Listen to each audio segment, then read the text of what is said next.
না, তা নয়, তুমি বুঝতে পারছো না। এখানে আমায় আর রাখবে না, এই যাওয়ায় আমার শেষ। আমি যাব না, কিছুতেই যাব না। কেন যাব? আহ, তুমি যা মনে করছো তা তো নাও হতে পারে করুণা। তুমি হয়তো মিছে মিছে ভয় পাচ্ছ। না না, আমি জানি জোর করে তারা আমায় সেখানে বন্দি করে রাখতে চায়।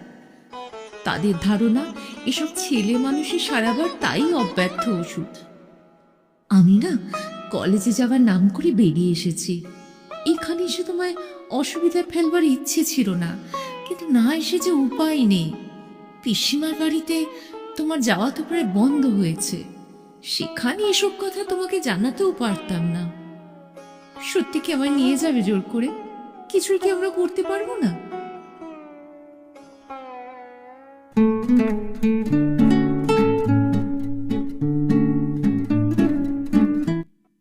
কুসুমকলির ব্যাগ স্টেজে আজ পাঠ করছি জনৈক কাপুরুষের কাহিনী। লিখেছেন শ্রী প্রেমেন্দ্র মিত্র।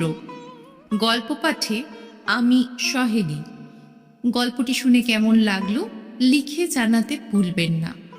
আজকের গল্প জনৈক কাপুরুষের কাহিনী। লেখক শ্রী প্রেমেন্দ্র মিত্র। সকালবেলা করুণা নিজ হাতে চা নিয়ে এলো। চায়ের আনুষঙ্গিকের বহর থেকে না হেসে পারলাম না।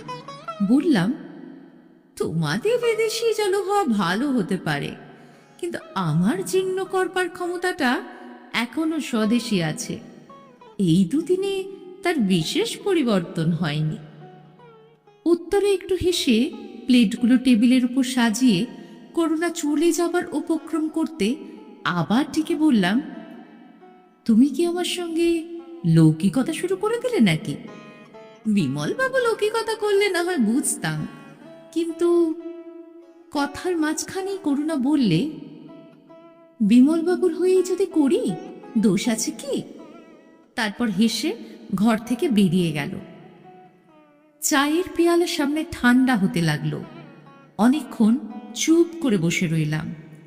না, করুণার ব্যবহারটা মোটেই ভালো লাগছে না। এ কথা নিজের মনের কাছেও স্বীকার করতে আর বাধা নেই। করুণার নাটকীয় একটা কিছু করে বসবে তা অবশ্য আশা করিনি।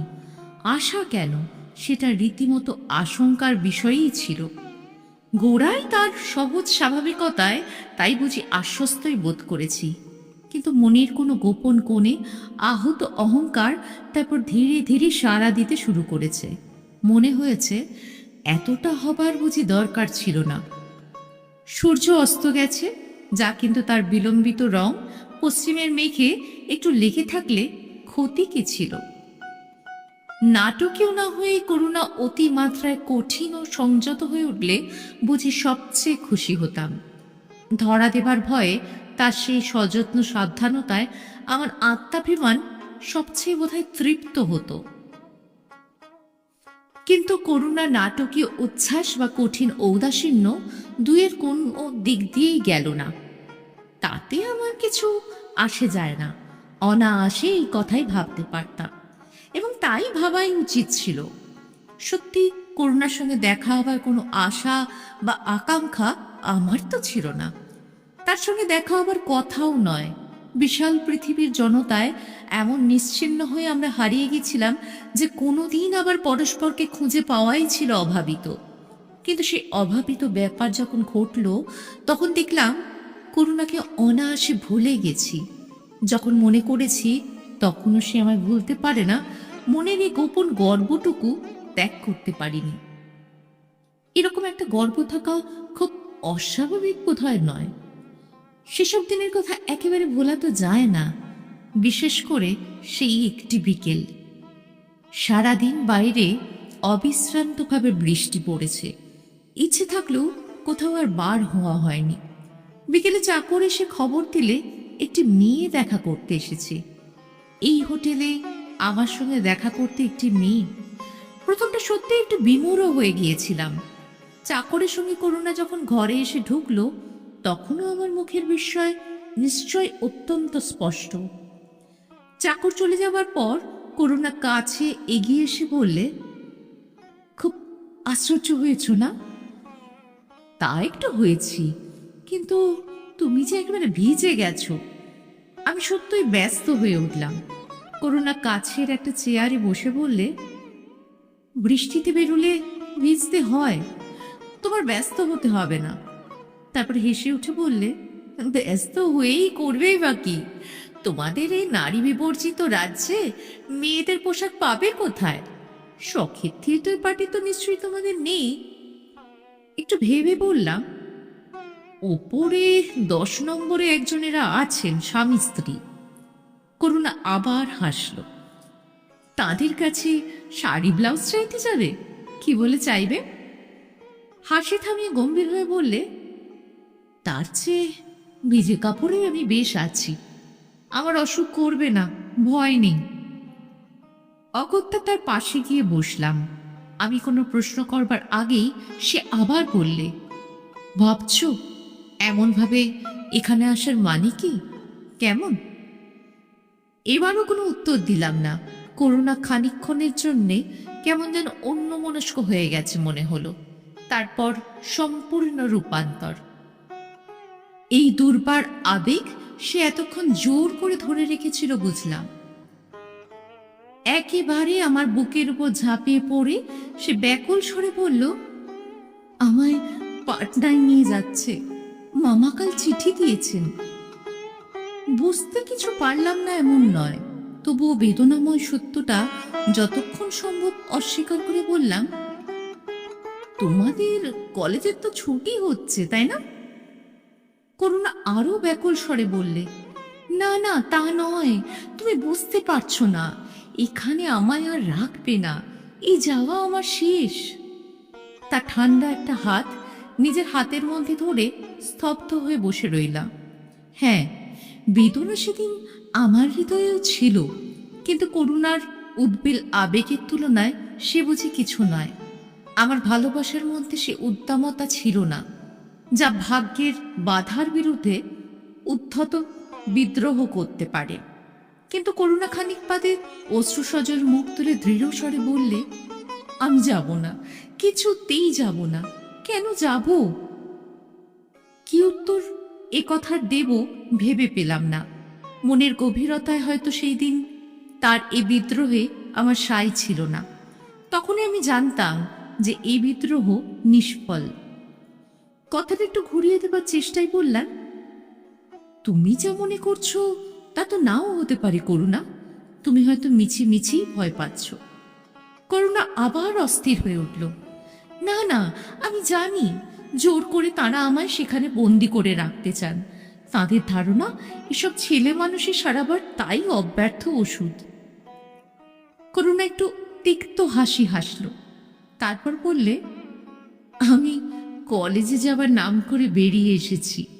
এখানে এসে তবে অসুবিধায় ফেলবার ইচ্ছে ছিল না, কিন্তু না এসে উপায় নেই গো। পিসিমার বাড়িতে তোমার যাওয়া তো প্রায় বন্ধ হয়েছে, সেখানে এসব কথা জানাতেও পারতাম না। একটু থেমে করুণা আবার অস্থির হয়ে উঠল আবেগে। সত্যি কি আমায় নিয়ে যাবে জোর করে? কিছুই কি আমরা করতে পারবো না? সেদিন কি আশ্বাস, কি সান্ত্বনা দিয়ে করুণাকে তার পিসিমার বাড়ি রেখে এসেছিলাম তার বিবরণ নেই, এখানে প্রয়োজন নেই। কিন্তু মনে যতই বড়ই ব্যথা পেয়ে থাকি না, কিছুই তারপর করতে পারিনি, এটা ঠিক। করুণাকে তার মামারা জোর করে কিনা জানি না তারপর পাটনায় নিয়ে গেছে। যাবার আগে দেখা করবার সুযোগও মেলেনি আমাদের। নিমন্ত্রিত অবশ্য হইনি, কিন্তু একদিন কোথা থেকে করুণার বিয়ে হয়ে যাওয়ার সংবাদও কানে এসেছে। নির্লিপ্ত নির্বিকার মনে সে সংবাদ শুনেছি এমন কথা বলতে পারবো না, কিন্তু আজ বিশ্লেষণ করে দেখে বুঝতে পারি এ সংবাদ পাবার পর কয়েকটি দিন ও রাত যে আমার কাছে হতাশায় ধূসর হয়ে গেছে, তা প্রধানত করুণার দুঃখের কথা ভেবে। ভালোবেসে না পাওয়ার ব্যর্থতা সেদিন নিজের দিক দিয়ে নয়, করুণার দিক দিয়ে উপলব্ধি করেছি, এবং সেই উপলব্ধির বেদনায় নিজের আত্মপ্রসাদ কিছু মেশানো ছিল কিনা তা বোঝবার শক্তি তখন ছিল না। করুণার স্মৃতি যখন ম্লান হয়ে এসেছে, তখনও মনের কোনো গোপন কোপে এই বিশ্বাস বোধে ছিল যে আমি ভুললেও সে কোনোদিন ভুলতে পারবে না। সে বিশ্বাসে রূঢ় আঘাত পাওয়ার পরই মনের যে বিস্ময়কর প্রতিক্রিয়া শুরু হলো, তাতে নিজের কাছেই নিজে কেমন একটু লজ্জিত বোধ করলাম, কিন্তু তবু আত্মসংযম করতে পারলাম না। করুণা খানিক বাদে যখন আমার ঘরে এলো, তখন আমার আচরণীয় কথায় একটা সূক্ষ্ম পরিবর্তন চেষ্টা করলে হয়তো সেও লক্ষ্য করতে পারত। করুণা খাবার প্লেটটার দিকে চেয়ে বললে, এ কি, কিছুই যে খাওনি? পাঞ্জাবির বোতাম মারতে মারতে তার দিকে ফিরে চাইলাম, একটু হেসে বললাম, লৌকিকতার বদলে লৌকিকতাই করতে হয় যে। দুর্ভিক্ষ পীড়িতের মতো প্লেটটা সাফ করে ফেললে তুমি ভাবতে কি? বাবা, তুমি এখনো সেই এক কথা ধরে বসে আছো। করুণার স্বর একটু যেন ক্ষুণ্ণ। এক কথা ধরে বসে থাকা আমার একটা দুর্বলতা করুণা, এখনো এটা শোধরালো না। আমার স্বর বেশ গাঢ়। করুণা অন্যদিকে ফিরে খাবার প্লেটটা সরিয়ে রাখছিল, তার মুখ দেখতে পেলাম না, কিন্তু যে উত্তর সে দিলে তাতে সহজ কৌতুক ছাড়া আর কিছুই আভাস নেই। আর কোনো দুর্বলতা তাহলে শুধরে ফেলেছ? আমাদিকে ফিরে করুণা আবার বললে, এ কি, এরই মধ্যে বেরুচ্ছ নাকি? হ্যাঁ, গাড়িটা কতদূর কি হলো একবার দেখতে তো হয়। তুমি দেখলেই তো সেটা তাড়াতাড়ি মেরামত হয়ে যাবে না। উনি তো খোঁজ নিয়ে আসবেন বলেছেন, ওর ফিরতে আর দেরি নেই, তোমায় থাকতেই বলে গেছে। সুতরাং ততক্ষণ তোমার সঙ্গে বসে গল্প করতে বলেছেন, হেসে বলবার চেষ্টা করলাম। সকৌতুক মুখভঙ্গি করে করুণা বললে, তাহা করতে পারো। আমার স্বর আপনা থেকেই তখন বুঝে গাঢ় হয়ে এসেছে। অনায়াসে বলে ফেললে যে করুণা, এমন কি একটা কঠিন কথা যে অনায়াসে বলা যায় না? করুণার মুখে একাধারি হাসি ও বিস্ময়। এমন কিছু কঠিন নয় করুণা, সত্যি বলছো? আমার সঙ্গে একা বসে গল্প করতে তোমার ভয় করে না? আমার যে নিজেকে এখনো ভয় করে। তোমার মাথাটি বেশ খারাপ হয়েছে দেখছি, বলে হেসে আমায় বেশ একটু অপ্রস্তুত করে করুণা এবার বেরিয়ে গেল।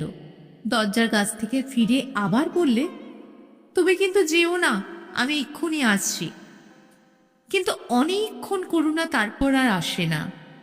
ঘরের ভেতর পায়চারি করে বেড়াতে বেড়াতে মনের মধ্যে কি একটা জ্বালা অনুভব করি, সেটা আমার নিজের না করুণার বিরুদ্ধে বোঝা শক্ত। হয়তো সেটা নিয়তির বিরুদ্ধে। কি দরকার ছিল এমন করে আবার তার সঙ্গে দেখা হবার?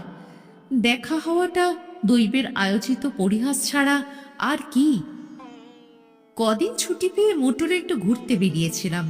কাল রাত্রে এই শহরের মাঝখানে এসে যখন তার কল হঠাৎ বিগড়ে গেছিল, তখন জঙ্গলের পথে না হয়ে একটা ভদ্রগোছের শহরের মধ্যে দুর্ঘটনাটা ঘটেছে বলে ভাগ্যকে ধন্যবাদই দিয়েছিলাম। ভবিষ্যৎটা তখন জানতে পারলে বোধহয় জঙ্গলের পথটাই শ্রেয় মনে করতাম। একই রাত্রিকাল, তাই অচেনা শহর। ডাকবাংলো ও স্টেশনের ওয়েটিং রুম থেকে দরিদ্রতম হোটেল পর্যন্ত টাঙা করে ঘুরে আশ্রয় না পেয়ে শেষে যে কারখানাতে মোটর মেরামত করতে দিয়েছিলাম, সেখানেই ফিরে গেছিলাম হতাশ হয়ে। সেখানেই বিমল বাবুর সঙ্গে পরিচয়। কাছাকাছি একটা কয়লার খনিতে তিনি কাজ করেন।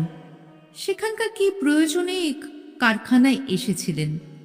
প্রবাসী বিপন্ন বাঙালির সাহায্যে তিনি নিজে থেকেই অগ্রসর হয়ে তার বাড়িতে রাত্রি কাটাবার প্রস্তাব করেছিলেন। সামান্য একটু আপত্তি হয়তো করেছিলাম, কিন্তু তিনি তা শোনেননি। শহরের নির্জন এক প্রান্তে বিমলবাবুর বাড়ি। সেখানে পৌঁছে দেখা গেছিল সমস্ত বাড়ি নিস্তব্ধ। দরজার কড়া নাড়তে নাড়তে বিমলবাবু বলেছিলেন, আজ আমার আসার কথা ছিল নাকি না, চাকর বেটারা নিশ্চিন্ত হয়ে ঘুমোচ্ছে। খানিকক্ষণ পরে একটি মহিলাই লণ্ঠন হাতে এসে বাইরের দরজা খুলে নিদ্রাজড়িত স্বরে বলেছিলেন, বড় ঘুমিয়ে পড়েছিলাম, কিন্তু তুমি যে বলে গেছিলে আজ আসবে না। বিমলবাবু হেসে বলেছিলেন, বরাতে একটা পরোপকারের পুণ্য ছিল, তাই বোধহয় আসার সুবিধা হয়ে গেল। আমি না এলে এই ভদ্রলোক একটু বিপদেই পড়তেন বোধহয় অজানা শহরে। করুণা এইবার আমায় দেখতে পেয়েছিল। মাথার ঘোমটা দিয়ে সরে যেতে গিয়ে হঠাৎ সে থমকে দাঁড়িয়ে পড়েছে। বিমলবাবু তখনও বলে চলেছেন, তুমি চাকরগুলোকে ডেকে দাও, বাইরের ঘরটা খুলে একটা বিছানা ঠিক করে দিক, ভদ্রলোকের একটু কষ্ট হবে। হঠাৎ তাকে করুণার কথায় সবিস্ময়ে থেমে যেতে হয়েছে। করুণা হেসে বলেছে, বিদেশ বিভুঁয়ে একটু কষ্ট হলোই বা ভদ্রলোকের। বিমলবাবু অবাক হয়ে আমাদের দুজনের মুখের দিকে চেঁচিয়ে ওঠেন, তার মানে একে তুমি চেনো নাকি? তা একটু চিনি বই কি। করুণা হেসে উঠেছে, কি আশ্চর্য! আশ্চর্যটা কিসে? তোমার রচনা বলে আমার চেনা হতে নেই? তোমার সঙ্গে তো মাত্র 3 বছর বিয়ে হয়েছে, তার আগে 20 বছর আমি সলিটারি সেলে ছিলাম, মনে করো।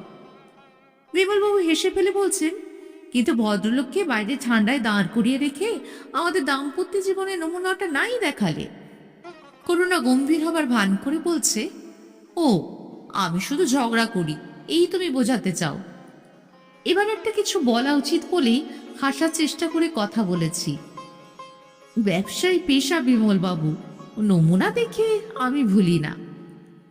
এতদিন বাদে করুণার প্রথম আলাপের ধরনে তখনই মনে কোথায় আমার একটা খটকা লেগেছে।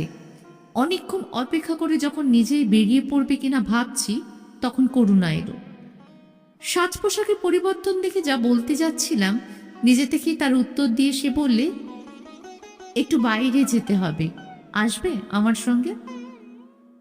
চাদরটা আলনা থেকে তুলে নিয়ে বললাম, শুধু আদেশের অপেক্ষা, কিন্তু কোথায় যাচ্ছ? বাজার করতে, বলে করুণা হাসলে। বাজার করতে? অবাক হয়ে জিজ্ঞাসা করলাম। আমি তো প্রায়ই যাই। সে হেসে বললে, এখানে চেঞ্জার ছাড়া বাসিন্দাদের মেয়েরা বড় একটা নিজেরা বাজারে যান না বটে, কিন্তু আমি ওসব মানি না। উনি না থাকলে আমি নিজেই চাকর নিয়ে বেরিয়ে পড়ি। কিন্তু বিমলবাবু তো আজ আছেন। ও, তোমায় বুঝি বলা হয়নি? উনি খবর পাঠিয়েছেন আজ আসতে পারবেন না, হঠাৎ বিশেষ জরুরি কাজে আটকে পড়েছেন। করুণা বেশ সহজভাবেই কথাটা বলে গেল, কিন্তু আমি রাস্তার মাঝেই থমকে দাঁড়িয়ে পড়লাম। তাহলে তাহলে আর ভাবনা কিসের? উনি না থাকলে কি তোমার যত্ন হবে না? করুণার চোখে মুখে কৌতুকের দুষ্টু হাসি। তুমি রাস্তায় দাঁড়িয়ে ভাবতে শুরু করলে আমায় একাই এগিয়ে যেতে হবে। অগত্যা নীরবে তার সঙ্গে এগিয়ে যেতে হলো। এদিকে পথটা বেশ নির্জন, দূরে দূরে 2-1টা বাড়ি, তারও অনেকগুলি খালি পড়ে আছে। রাস্তায় লোক নেই বললেই চলে। খানিক তো নীরবে চলার পর প্রশ্ন না করে পারলাম না, বিমলবাবু আজ রাত্রে ফিরবেন তো? বোধ হয় না, এখন 2-4 দিন হয়তো সেখানে থাকতে হবে। আবার নীরবে অনেকটা পথ পার হয়ে গেলাম। করুণা কয়েকবার আমার দিকে ফিরে তাকাবার পর হেসে বললে, কি ভাবছো অত গভীরভাবে? ভাবছি আজই আমায় চলে যেতে হবে। তোমার গাড়ি তো আজকের মধ্যে মেরামত হয়ে উঠবে না। গাড়ি এরা পরে পাঠিয়ে দেবে খন, আমি ট্রেনেই যাব। এত ব্যস্ত কেন? তোমার এখানে ভয় কিসের? রাস্তার মাঝে আবার দাঁড়িয়ে পড়লাম। বলেছি তো, ভয় আমার নিজেকে আমি বিশ্বাস করি না। করুণা এবার বেশ জোরেই হেসে উঠল। নাই বা করলে তাতে কারোর তো কোনো ক্ষতি নেই। না, এই বুঝে আর শোয়া যায় না। হঠাৎ সমস্ত সংযম হারিয়ে তার হাতটা ধরে ফেললাম। ক্ষতি যদি তোমারই হয়? করুণা হাত ছাড়িয়ে নিল না, কিন্তু পরিহাসের হাসিতে আমার সমস্ত আবেগকে নিষ্ঠুরভাবে হালকা করে দিয়ে বললে, কেমন করে হবে? আমি তো নিজেকে বিশ্বাস করি। করুণার হাত ছেড়ে দিয়ে বললাম, সে বিশ্বাস এখনই কি ভেঙে চুরমার হয়ে যেতে পারে না করুণা? সমস্ত নোঙর ছিঁড়ে তোমায় ভাসিয়ে নিয়ে যাবার ঢেউ কি আসতে পারে না? করুণার চোখে সেই দুর্বোধ্য সকৌতুক হাসি। কি জানি, পরীক্ষা অবশ্য হয়নি। তারপর কি বলতাম ঠিক জানি না, কিন্তু রাস্তা এবার জনবহুল হয়ে এসেছে। বাধ্য হয়েই চুপ করে গেলাম। সকালবেলা বাইরে বার হবার পোশাকে করুণার এক রূপ দেখেছিলাম। দুপুরবেলা ষোড়শোপচার আহারের আয়োজনের আসনের সামনে বসে তার আর এক রূপ দেখলাম। একটি সাদা সেমিজের উপর লাল চওড়া কস্তাপার শাড়ি পরে আধ ঘন্টার পাশ দিয়ে ভেজে এলো চুল পিঠে এলিয়ে সে কাছে এসে বসল। এমন আশ্চর্য তাকে কোনো দিন লাগেনি। পাখাটা নাড়তে নাড়তে হেসে সে বললে, কি দেখছ? কখনো দেখনি নাকি? মনে হচ্ছে সত্যি কখনো দেখিনি। তা হতে পারে বলে সে অদ্ভুতভাবে হাসল।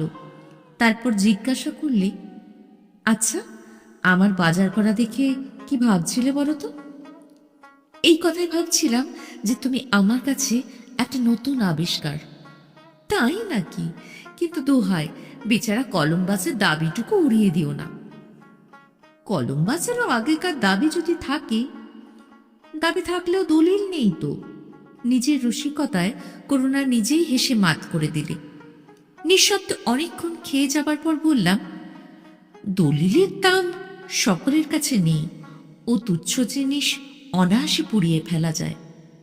এবার করুণা হাসল না, আমার মুখের দিকে খানিক অদ্ভুতভাবে তাকিয়ে থেকে তারপর বললে, তোমার মিষ্টি দেওয়া হয়নি বলে হঠাৎ উঠে গেল।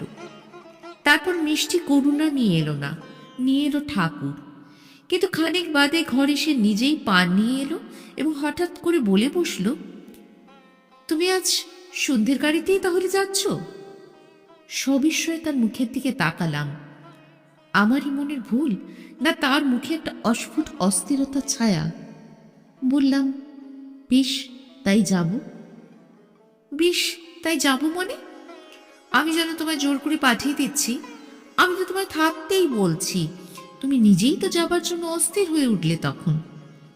গলার ঝাঁঝটা এবার লুকোবার নয়।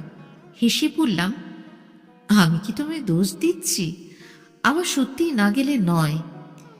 একটু যেন লজ্জিত হয়ে করুণা হাসবার চেষ্টা করে বললে, তা জানি, এমন জায়গায় তোমার মন টেকে। কিন্তু শোনো, সন্ধ্যায় ওই একটি ছাড়া আর গাড়ি নেই, তা জানো তো? ঠিক 6:30, মনে থাকে যেন। গাড়ির সময় আমার মনে রাখবার প্রয়োজন ছিল না। বিকেল না হতেই জিনিসপত্র বাঁধিয়ে আমার মোটনের কারখানার খবর দিতে পাঠিয়ে স্টেশনে যাবার গাড়ি ডাকিয়ে করুণা নিজেই সব বন্দোবস্ত করে ফেললে এবং স্টেশনে যাবার 15 মিনিটের পথ যেতে পাচ্ছে কোনো গোলমাল হয় বলে 1 ঘন্টা আগে আমায় গাড়িতে তুলে দিয়ে নিশ্চিন্ত হলো। এতক্ষণ আমার সঙ্গে বিশেষ কিছু বলবার অবসর তার মেলেনি। বাড়ি থেকে ডাঙায় উঠবার সময় সে কাছে এসে দাঁড়িয়ে বললে, তুমি আমায় কি ভাবছো কে জানে, যেন তোমায় বিদেয় করতে পারলেই বাঁচি মনে হচ্ছে না? সেটুকু ভেবেই যা কিছু সান্ত্বনা। করুণা হেসে উঠল। সান্ত্বনাটা এত সস্তা হলে আর সত্যিকার কিছু মেলে? টাঙাওয়ালা গাড়ি চালানোর শব্দে তার হাসির রেশ মিলিয়ে গেল। এই গল্পের শেষ ওইখানেই হলে ভালো হতো, কিন্তু তা হলো কই? স্টেশনে যখন পৌঁছলাম তখনও ট্রেনের অনেক দেরি। ওয়েটিং রুমে জিনিসপত্র রেখে এদিক ওদিক অকারণে ঘুরে বেরিয়েও সময় কাটাতে না পারে তখন বইয়ের স্টলে এসে দাঁড়িয়ে কি কেনা যায় ভাবছি। হঠাৎ পাশে চোখ পড়ায় চমকে উঠলাম। হে কি করুণা, তুমি এখানে? ম্লান একটু হেসে বললে, এই এলাম। স্টেশনের শেডের আবছা আলোর তরুণ না সত্যি করুণাকে কেমন দুর্বল দেখাচ্ছে। স্টল থেকে একটু সরে গিয়ে জিজ্ঞাসা করলাম, আমি ঠিক বুঝতে পারছি না করুণা, হঠাৎ স্টেশনে আসার মানে? করুণা আবার হাসল। তারপর হঠাৎ গম্ভীর হয়ে বললে, দলিল পড়িয়ে দিয়ে এলাম। খানিক সত্যি কিছু বুঝতে না পারে তার দিকে বিমূঢ়ভাবে তাকিয়ে রইলাম। তারপর ব্যাকুলভাবে বললাম, কি বলছো করুণা? খুব অসম্ভব কি কিছু বলছি? বানে নোঙর ভাসিয়ে দিয়ে যাবার মতো ঢেউ কি আসে না কখনো? করুণার স্বর ক্রমশ যেন গাঢ় হয়ে উঠল। আমার বুকের একেবারে কাছে এগিয়ে এসে চোখের দিকে চোখ তুলে সে বললে, তুমি আমায় নিয়ে যেতে পারো না? যাবে না নিয়ে? বলো না। অত্যন্ত বিহ্বল হয়ে পড়লাম। আমি তোমায় নিয়ে? কোথায় যাবে ভাবছ? যেখানে খুশি। কোনো কথা এবার আর মুখ দিয়ে বেরোল না। মনের ভেতর শুধু একটা অস্থির আলোড়ন অনুভব করছি। তোমায় অনেক অসুবিধা, অনেক লাঞ্ছনা সইতে হবে জানি, কিন্তু আমিও তো তারই জন্য প্রস্তুত হয়ে সমস্ত লজ্জা নিন্দা মাথায় নিয়ে এসেছি। করুণা করুণভাবে মুখের দিকে চেয়ে আছে।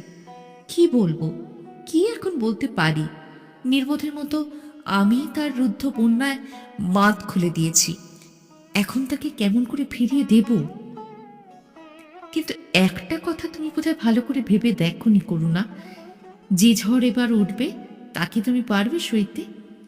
তার সঙ্গে যুঝতে যুঝতে ক্লান্ত হয়ে হয়তো আমরা পরস্পরকেই একদিন ঘৃণা করতে শুরু করব। করুণা তখনও আমার দিকে স্থির দৃষ্টিতে তাকিয়ে, কিন্তু ধীরে ধীরে, অত্যন্ত ধীরে ধীরে তার সমস্ত মুখ যেন বিদ্রূপের হাসিতে ভরে উঠল। তোমার মূল্যবান উপদেশের জন্য ধন্যবাদ। আর একটু হলেই নোংর উপরে গেছিল আর কি। করুণা এবার সশব্দে হেসে উঠল। অবাক হয়ে তার দিকে তাকালাম। সমস্তই কি তবে আমাকে বিদ্রূপ করবার জন্য অভিনয়? করুণা সহজভাবে বলল, যাও, ট্রেন আসবার ঘন্টা পড়েছে। আমার ট্রেনেরও বোধহয় দেরি নেই। তোমার ট্রেন? পিসিমার কলকাতা থেকে আসছেন, তারা বাড়ি চেনেন না। উনিও নেই, তাই নিজেই এলাম নিয়ে যেতে। শুনে খুব হতাশ হলে বুঝি? কোনো কথা না ভুলে ওধারের প্ল্যাটফর্মে যাবার জন্য ওভারব্রিজের দিকে অগ্রসর হলাম। করুণাকে শেষ যখন দেখতে পেলাম তখন স্টলের বইগুলোর দিকে সে ঝুঁকে পড়েছে। সত্যি পিসিমাদের নিয়ে যাবার জন্য সে কি স্টেশনে এসেছিল? জীবনে কোনো দিন সে কথা জানা যাবে না।